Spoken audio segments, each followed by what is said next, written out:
Rice మిల్లులలో ration బియ్యం ఎక్కువగా రీసైకిల్ అవుతుంది అన్నారు మంత్రి నాదెండ్ల మనోహర్. అక్రమంగా రేషన్ బియ్యం తరలించిన వారిపై త్వరలోనే 41A కింద నోటీసులు ఇచ్చి అరెస్ట్ చేస్తామని హెచ్చరించారు. ఇప్పటికే 6A కింద నోటీసులు ఇచ్చి క్రిమినల్ కేసులు నమోదు చేశామన్నారు ఆయన. కాకినాడని అడ్డాగా మార్చుకొని గత ప్రభుత్వంలో ఊహించని విధంగా రేషన్ బియ్యం అక్రమ తరలింపు జరిగిందన్నారు. ఒక కుటుంబం కనుసన్నల్లోనే పోర్టు నడిచింది అన్నారు మంత్రి నాదెండ్ల. ఇల్లీగల్ కార్యక్రమాలు ఆగాలని ప్రభుత్వం భావిస్తుంది అన్నారు.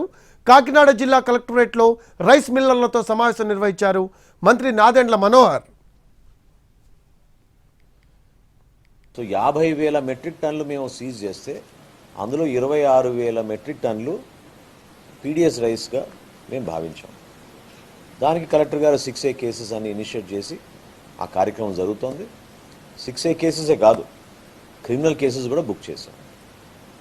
వాళ్ళకి త్వరలోనే ఇన్వెస్టిగేషన్ పూర్తవగానే 41A నోటీసులు వెళ్ళి వాళ్ళు లీగల్గా చేయాల్సిన కార్యక్రమం అరెస్టులతో సహా మొదలవుతాయి.